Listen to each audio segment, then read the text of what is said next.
जय हिंद दोस्तों, मैं एमजेड खान सिटी सेंटर के यूट्यूब चैनल पर आपका स्वागत करता हूं। तो दोस्तों, इससे पहले मैं पहाड़ी शैली में अभी एक मैंने अपलोड की थी, वो शैली थी आपकी कुल्लू शैली। आपने उसका देखा होगा। उसमें मैंने बहुत ही विधिवत ढंग से मैंने उसके बारे में बताया था। आज भी जो मैं शैली लेकर के आया वो शैली आपकी बसौली शैली, पहाड़ी शैली में, और बहुत इंपॉर्टेंट शैली है ये। ठीक है, इस शैली को अंत तक देखिएगा और आपको इससे ये तय है कि इससे क्वेश्चन मिलना अवश्य है। फिलहाल बात करते हैं हम लोग बसौली शैली। तो बसौली शैली एक कह सकते हैं कि ये एक पहाड़ी शैली है। ये एक पहाड़ी शैली है।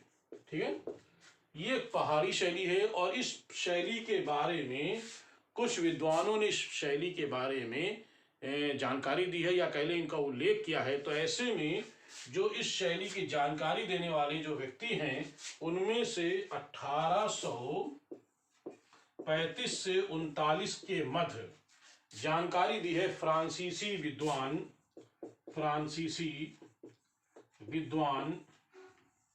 और इस विद्वान का नाम है डॉक्टर विग्ने। ध्यान रखिएगा, डॉक्टर विग्ने ने इस की जानकारी 1835 से 39 के बीच में दिया है। इसी तरीके से 1928 में इसकी जानकारी देने वाले भारतीय विद्वान, और उस भारतीय विद्वान का नाम है, आप ध्यान दीजिएगा, उस भारतीय विद्वान का नाम है अजीत घोष। इन्होंने इसकी जानकारी दी है। इसी तरीके से कह सकते हैं कि 1930 और 31 में इसकी जानकारी देने वाले जो फ्रांसीसी विद्वान हैं, जिन्होंने विधिवत जानकारी दी है, फ्रांसीसी विद्वान, उस फ्रांसीसी विद्वान का नाम है जे.सी. फ्रेंच ने इसकी जानकारी उन्होंने अपनी पुस्तक हिमालयाज आर्ट में, जैसा कि मैं पीछे कुल्लू बता चुका हूं, हिमालयाज आर्ट में इसका उल्लेख किया है।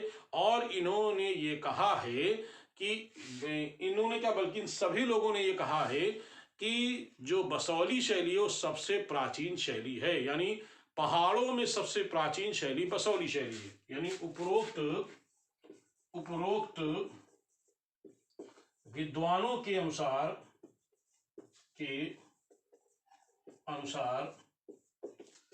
बसौली शैली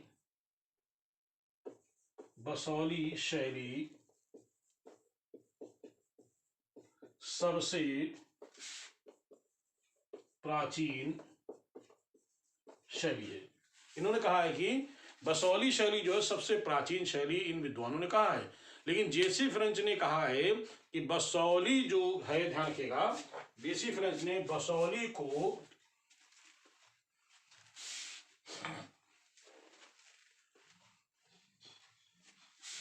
ध्यान रखिएगा, जे.सी.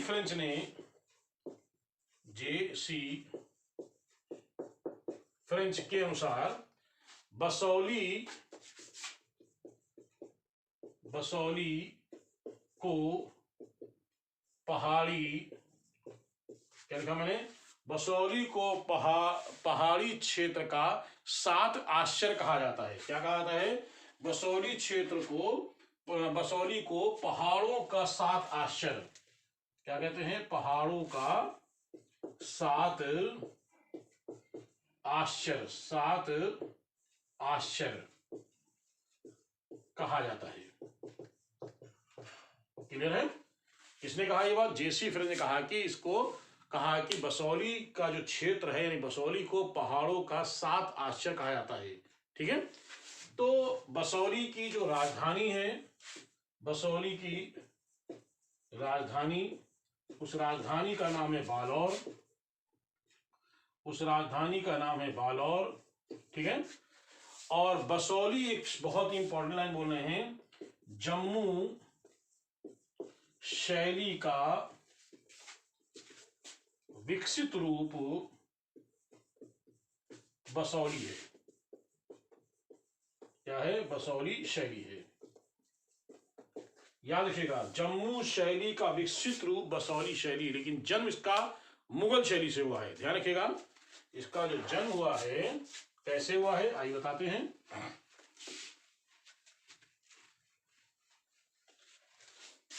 ध्यान रखिएगा, इसका पहला जो शासक था भोगपाल, बसौली का पहला शासक, संस्थापक कह सकते हैं, उस संस्थापक का नाम था भोगपाल। ठीक है, उसका नाम था भोगपाल। यानी इसी ने इस बसौली क्षेत्र को स्थापित किया था और बसौली की राजधानी बनाई थी। उस राजधानी का नाम मैंने अभी बताया, उसका नाम था भोगपो, उसका नाम था बालोर, अभी मैंने बताया आपको। तो बसौली का जो पहला शासक था उसका नाम था भोगपाल और इसी ने, ठीक है। नेक्स्ट, दूसरा शासक, उसका नाम था कृष्णपाल। कृष्णपाल, ये कृष्णपाल ये अकबर के समकालीन था, मुगल बादशाह अकबर के समकालीन था, याद रखिएगा। तो मुगल बादशाह अकबर के समकालीन था, मुगल बादशाह अकबर के दरबार में भी गया था। तो अकबर के जब दरबार में ये गया था तो वहां पर अकबर ने इसको उपहार भेंट किया, वहां उसने शैली देखी और इसीलिए कृष्णपाल ने ही बसौली शैली, कृष्णपाल के समय बसौली शैली का क्या हुआ, जन्म हुआ। ध्यान रखिएगा, तो बसौली शैली का जन्म कब हुआ, तो आप सीधे सीधे कहोगे कृष्णपाल के समय बसौली शैली का जन्म होता है। ठीक है, अब क्योंकि मुगलों से प्रेरित होकर किया था तो ये कह सकते हैं कि शैली का जो उदय हुआ है वो किससे हुआ, तो हम सीधे सीधे कह सकते हैं शैली का उदय जो है वो मुगल शैली से हुआ है, लेकिन इसका विकसित रूप क्या कहा था, वो कहते हैं जम्मू शैली। ठीक है, चलिए आगे बढ़ते हैं। इसी तरीके से इसका अगला शासक जो आता है उसका नाम है भूपतपाल। अगले शासक का नाम है भूपतपाल। ये बसौली का अगला शासक भूपतपाल शासक हुआ। ठीक है, और ध्यान रखिएगा ये किसके समकालीन था, तो ये जहांगीर के समकालीन था। किसके समकालीन था, जहांगीर के समकालीन था। और इससे यानी भूपतपाल से और नूरपुर के राजा से आपस में तनी तना रहती थी, तो इसलिए नूरपुरी पहाड़ी क्षेत्र है, नूरपुर के राजा ने जहांगीर को भड़का दिया था। भड़काने के कारण जैसे भी ये लोग कान कच्चे होते हैं, तो जहांगीर ने बसौली के शासक भूपतपाल को नूरपुर के राजा के कहने पर उसको गिरफ्तार कर लिया। ठीक है, जहांगीर ने भूपतपाल को क्या कर लिया, गिरफ्तार कर कारागार में डाल दिया। ठीक है, फिर कहते हैं कि बाद में ये वहां से भागने का प्रयास किया, लेकिन शाहजहां ने इसको रिहा कर दिया था। ठीक है, ध्यान रखिएगा, शाहजहां ने इसको रिहा कर दिया था।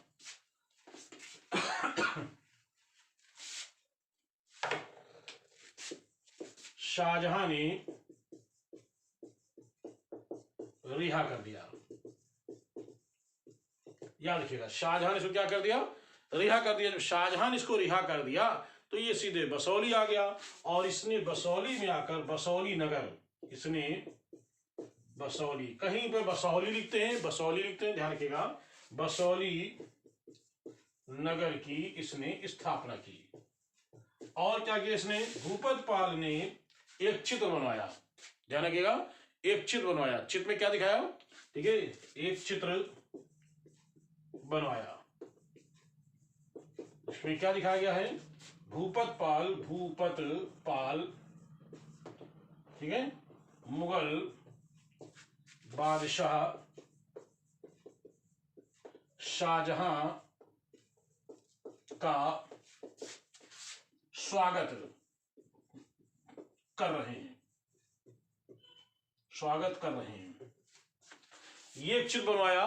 कौन सा, भूपतपाल मुगल बादशाह शाहजहां का स्वागत कर रहे हैं। तो ये चित्र जो है आपका डोगरा संग्रहालय, आप क्या कहोगे, ये जो चित्र है आपका डोगरा संग्रहालय जम्मू में सुरक्षित है। ये चित्र कहां सुरक्षित है, तो कहेंगे डोगरा संग्रहालय जम्मू। जम्मू में क्या है, ये सुरक्षित है। क्लियर हो गया। तो मैंने कहा कि भूपत पाल जो है गिरफ्तार हुआ, जेल में रहा, फिर छूटा, फिर नगर की स्थापना की, बसौली नगर की स्थापना की, फिर शाहजहां के सम्मान में एक चित्र बनवाया जिसमें दिखाया गया है शाहजहां का स्वागत करते हुए भूपत पाल को। और ये चित्र कहाँ है, तो आप कहोगे कि ये डोगरा संग्रहालय जम्मू में ये चित्र सुरक्षित है। ठीक है। इसी तरीके से एक और चित्र बना था इसके समय, ध्यान रखिएगा, एक चित्र और बना था और वो चित्र का है नाम माखन चोर। ठीक है। इसी के समय भूपत पाल ने चित्र बनवाया था माखन चोर, माखन चोर, माखन चोर चित्र बनवाया था। ठीक है, ये बनवाया था। और ये कहाँ चित्र है कहेंगे माखन चोर, तो कहेंगे माखन चोर जो चित्र है ये आपका जो है कहाँ है, तो कहेंगे NC मेहता संग्रहालय बंबई, NC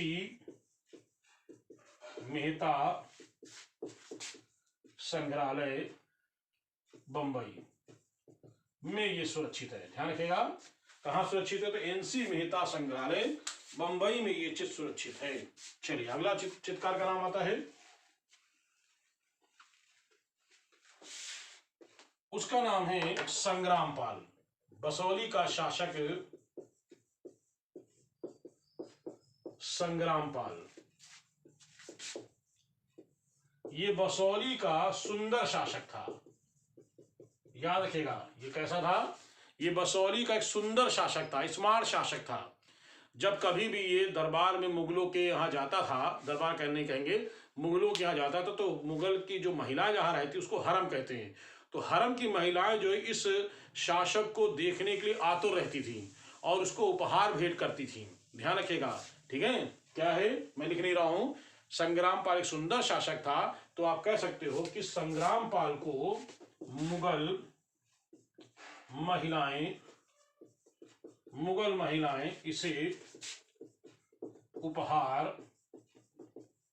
भेंट करती थी। और ये उपहार कहाँ सुरक्षित है, या इसके समय के चित्र कहाँ हैं, ये उपहार भेंट करती थी, चित्र भी भेंट करती थी, वो कहाँ है, तो कहेंगे पंजाब म्यूजियम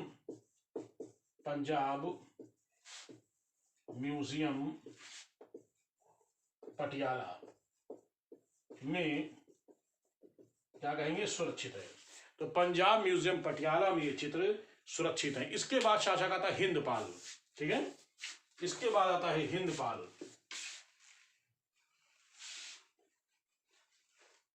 नया शासक आता है हिंदपाल। इसके समय के चित्र जो है कहां सुरक्षित है, तो कहेंगे पंजाब म्यूजियम पटियाला में सुरक्षित है। अब आता है इंपॉर्टेंट शासक, उसका नाम है कृपाल पाल। सबसे इंपॉर्टेंट शासक है बसौली का महत्वपूर्ण शासक कृपाल पाल, याद रखेगा। इसके समय बसौली शैली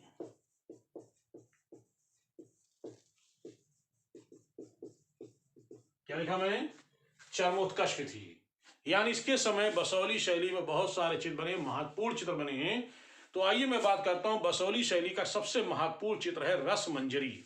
ठीक है, इसके समय एक चित्र बना था, वो चित्र कौन सा था, रस मंजरी। बसौली शैली का महत्वपूर्ण चित्र और उस चित्र का नाम है रस मंजरी। रस मंजरी किसका है, तो ये पुस्तक किसकी है, तो कहेंगे भानुदत्त की।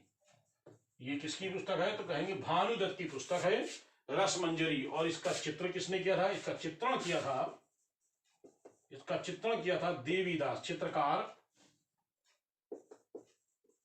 चित्रकार देवीदास।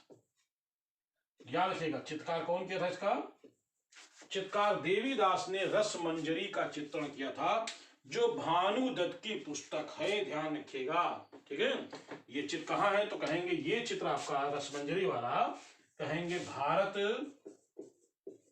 कला भवन वाराणसी में सुरक्षित है। तो कहाँ सुरक्षित है, कहेंगे भारत कला भवन वाराणसी में सुरक्षित है। रसमंजरी के बारे में WG आर्चर ने कहा है कि रसमंजरी की 3 प्रतिलिपियां तैयार की गई थी। ठीक है, ध्यान रखिएगा 3 प्रतिलिपियां तैयार की गई थी। किसने कहा है? WG आर्चर ने रसमंजरी की कृपाल पाल के समय बताया गया है कि इसकी 3 प्रतिलिपियां बनाई गई थी। देखिए ध्यान दीजिए, WG आर्चर के अनुसार रसमंजरी की 3 प्रतिलिपियां तैयार की गई थी। तो पहली प्रति, ध्यान दीजिएगा, नंबर 1 लिख दिया मैंने। पहली प्रति कहां सुरक्षित है? पहली प्रति जो आपकी सुरक्षित है बोस्टन संग्रहालय अमेरिका में सुरक्षित है। कहां सुरक्षित है? पहली प्रति आपकी सुरक्षित है बोस्टन संग्रहालय अमेरिका में सुरक्षित है। कहा है कि जो पहली प्रति, WG आर्चर ने कहा पहली प्रति जो है अमेरिका में सुरक्षित है। दूसरी प्रति कहां है? तो दूसरी प्रति नंबर 2 डालेंगे हम। दूसरी प्रति 2 जगह है। एक है आपकी भारत कला भवन में, एक है आपकी भारत कला भवन में सुरक्षित है, और दूसरी है डोगरा संग्रहालय जम्मू में सुरक्षित है। ये 2 जगह सुरक्षित है। दूसरी वाली 2 जगह है। तीसरी वाली बात करते हैं। तीसरी प्रति कस्तूरभाई लाल भाई संग्रहालय अहमदाबाद। कहां है? कस्तूरभाई लाल भाई संग्रहालय अहमदाबाद में सुरक्षित है। ध्यान रखिएगा, कस्तूरभाई लाल भाई संग्रहालय अहमदाबाद में सुरक्षित है। तो ये जो सबसे इंपॉर्टेंट जो चित्र है बसौली शैली का, तो याद रखिएगा रस मंजरी किसने बनाया? तो आप कहोगे देवीदास ने बनाया था। किसकी पुस्तक? तो आप कहोगे भानुदत्त की पुस्तक है। शासक कौन था उस समय? तो कहेंगे कृपाल पाल था। ठीक है, तो ये एक इंपॉर्टेंट चित्र है जिसका नाम है रस मंजरी। चलिए अगला देखते हैं हम लोग।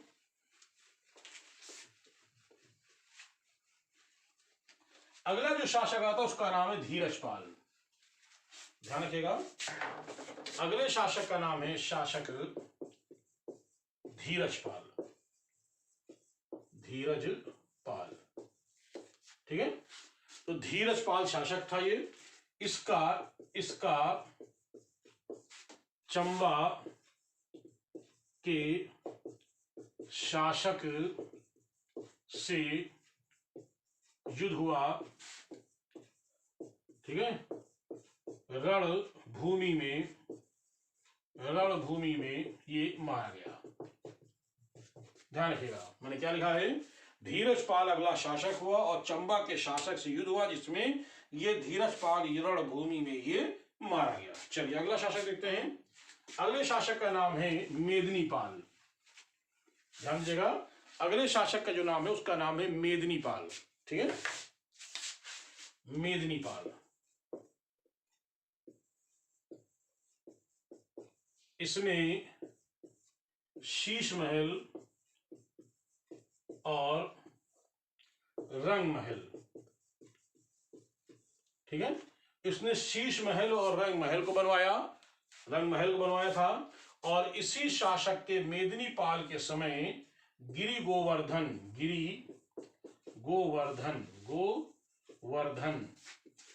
का चित्र बनाया गया था।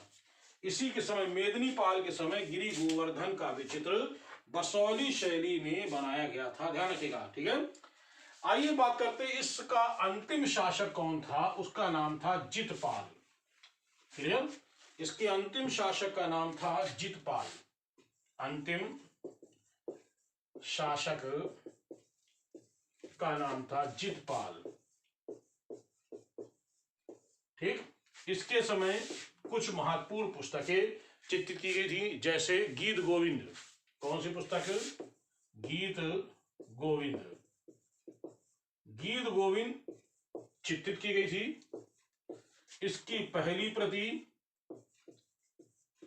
प्रति और इसकी दूसरी प्रति दोनों समझ लें।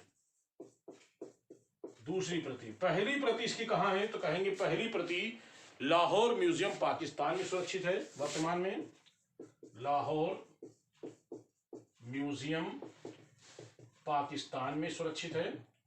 और दूसरी कहाँ है? तो कहेंगे राष्ट्रीय संग्रहालय नई दिल्ली, नई दिल्ली में सुरक्षित। ध्यान रखिएगा, एक आपकी लाहौर म्यूजियम में है, दूसरी अब कहाँ है? तो कहेंगे नई दिल्ली में। तो ये किसने बनवाया था? जितपाल ने बनवाया था। ठीक है, आइए दूसरा शासक, दूसरा एक और चीज बात करते हैं। जितपाल के समय एक दूसरा महत्वपूर्ण है आपका रागमाला। ठीक है, रागमाला, इसका अगला है रागमाला। रागमाला का चित्रण हुआ था, चित्रण हुआ। और ये चित्र कहाँ सुरक्षित है? ये आपका सुरक्षित है Victoria and Albert museum London में। कहाँ है ये आपका? Victoria and Albert museum London में ये चित्र सुरक्षित है। कौन सा है? जितपाल। जितपाल ने एक और बनवाया था महाभारत का, महाभारत का भी उसने चित्रण करवाया था। ठीक है, इसके अलावा रामायण का भी चित्रण करवाया था। इससे बहुत सारे, लेकिन मुख्य जो मैंने अभी बताया है वो गीत गोविंद और रागमाला, ये महत्वपूर्ण चित्र है। ठीक है, आइए आगे बात करते हैं इसके बसौली शैली के प्रमुख चित्र, अन्य प्रमुख चित्र।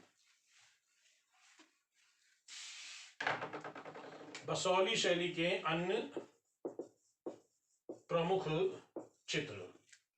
बसौली शैली का अन्य प्रमुख चित्र जैसे मृत्युंजय शिव। ठीक है, मृत्युंजय शिव क्या है? उसका है मृत्युंजय, मृत्युंजय शिव, मृत्युंजय शिव का चित्र।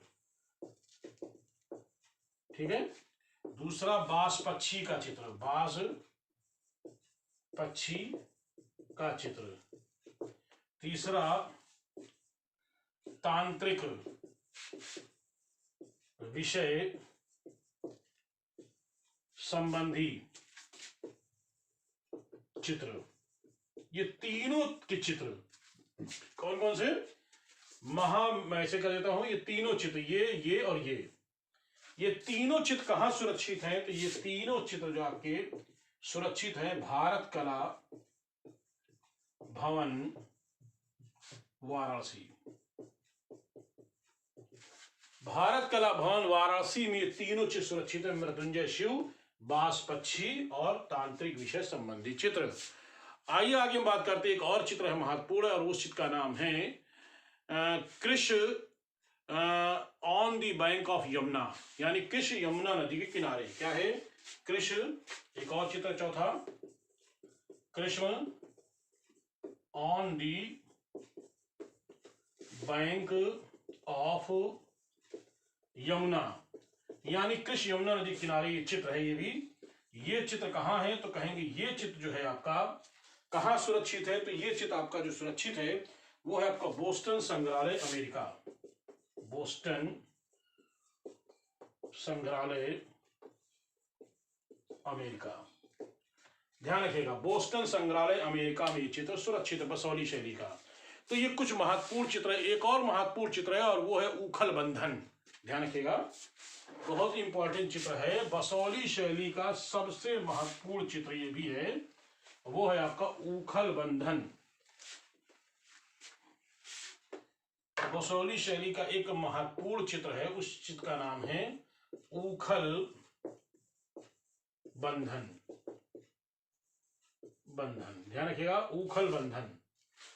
अगर क्वेश्चन आता है कि पहाड़ी शैली में किस शैली में, यानी कैसे पूछ सकते हैं कि किस पहाड़ी की किस शैली में उखल बंधन का चित्र हुआ है, तो आप कहेंगे बसौली शैली में। और अगर सबसे पहले चित्र किसमें बना है या राजस्थान की शैली कौन सी है, तो वो कमेंट देके मुझे बताइए। मैं बता सकता हूं, लेकिन मैं चाहता हूं कि आप कमेंट्स करें और कमेंट्स करके बताएं। तो अगर कमेंट्स करेंगे तो मैं आपको यस लिख करके दे दूंगा कि हाँ आपका आंसर सही है। मेरा प्रश्न ये है कि उखल बंधन का चित्र जो है पहाड़ी के अतिरिक्त और किस शैली में ये चित्र बनाया गया, ये एक मेरा प्रश्न है।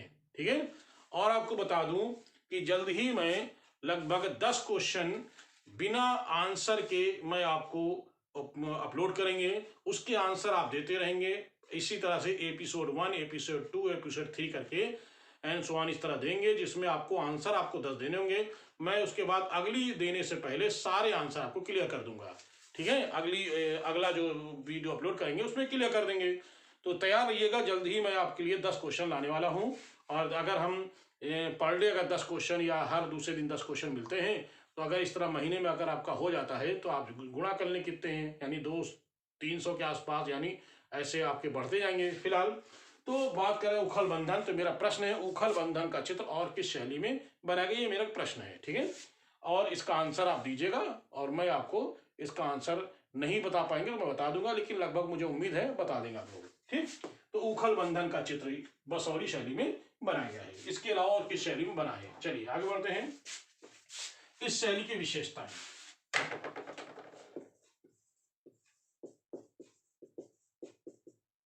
इस शैली की विशेषताएं क्या विशेषता है। पहला, बसौली शैली में, बसौली शैली में हाशिए लाल रंग से बनाए जाते थे, जिन पर सफेद रंग से अलंकरण किया जाता था, ठीक है। नेक्स्ट, बसौली शैली में सर्वाधिक लाल रंग का प्रयोग किया जाता था। नेक्स्ट, बसौली शैली में सोना चांदी रंगों का भी प्रयोग किया जाता था। नेक्स्ट, बसौली शैली में, बसौली शैली में अलंकारिक चित्र बनाए जाते थे, ठीक है। बसौली शैली में अलंकारिक चित्र बनाए जाते थे। बस फिर ध्यान दें, बसौली शैली में हाशिए लाल रंग के बनाए जाते थे, जिन पर सफेद रंग से अलंकरण किया जाता था। मैंने क्या कहा, हाशिए लाल रंग से बनाए जाते थे, जिन पर सफेद रंग का अलंकरण किया जाता था। बसौली शैली में सर्वाधिक लाल रंग का प्रयोग हुआ है। बसौली शैली में सोना चांदी के रंगों का प्रयोग हुआ है। बसौली शैली में अलंकारिक चित्र बनाए गए थे, ध्यान रखिएगा, अलंकारिक चित्र बनाए गए थे। आइए आगे बढ़ते हैं हम लोग। बसौली शैली में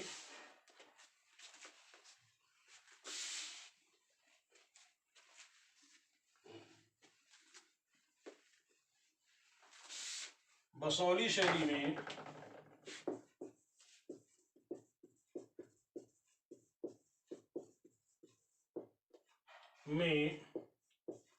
10 अवतारों का, बहुत इंपॉर्टेंट बात है, 10 अवतारों का चित्रण किया गया है। बहुत इंपॉर्टेंट बात है, याद रखिएगा, 10 अवतारों का चित्रण किसमें किया गया है, ठीक है। ये केवल यही एक ग्रंथ है, ध्यान रखिएगा, केवल यही एक ग्रंथ है, 10 अवतारों का चित्रण। नेक्स्ट, बसौली शैली में मुख्य महिलाओं के गालों पर, गालों मतलब कपोल पर, गालों पर 2 या 3 बालों की लटकन बनाई जाती थी। ये भी इंपॉर्टेंट है, ठीक है। नेक्स्ट, बसौली शैली में, ध्यान दीजिएगा, बसौली शैली में दुबले पतले पशु बनाए जाते थे। नेक्स्ट, बसोली शैली में गायों का चित्रण अधिक हुआ है। ध्यान रखिएगा, गायों का चित्रण अधिक हुआ है। ठीक है, तो ये मैंने कुछ महत्वपूर्ण विषय पर फिर ध्यान दें। 10 अवतारों का चित्रण और मुख्य महिलाओं के गालों पर चित्रण, लटकन बनाई जाती थी गालों पर, और बसोली शैली में दुबले पतले पशु के बनाए थे। बसोली शैली में गाय का चित्रण। एक और बता देते हैं, मैं लिखूंगा नहीं, मैं ऐसे ही बोलूंगा खाली। ठीक है, बसोली शैली में नायिकाओं को बादामी रंग से रंगा गया है। नायिकाओं को बादामी रंग से रंगा गया है और उसमें 3 प्रकार की नायिकाओं को दिखाया गया है। एक नायिका होती है शौकिया, यानी आधा सा करके लिखेंगे। एक का नाम था शौकिया, नारी का नाम यहाँ लिख दिया हूं मैं ऊपर। एक का नाम था शौकिया, दूसरी का नाम था परकिया और तीसरी का नाम था सामान्य। ठीक है, ये 3 महिलाएं जो हैं, इसमें बसोली शैली में जो नायिकाएं कहने, इन नायिकाओं को बनाया गया है। ऐसे ही एक और शैली है। अब आपका ये मेरा प्रश्न ये है कि और किस शैली में शौकिया, परकिया और सामान्य यानी 3 प्रकार की नायिकाओं का उल्लेख यानी चित्रण किया गया है या उनका उल्लेख किया गया है, वो कौन सी शैली है इसके अतिरिक्त? ये मेरा प्रश्न है, इसको आप आंसर दे सकते हैं, नहीं तो आप मुझसे कमेंट करके पूछ सकते हैं, मैं आपको आंसर क्लियर करा दूंगा। तो चलिए, फिर मिलते जल्द ही एक नए वीडियो साथ, एक नई शैली के साथ। तब तक के लिए जय हिंद, गुड नाइट।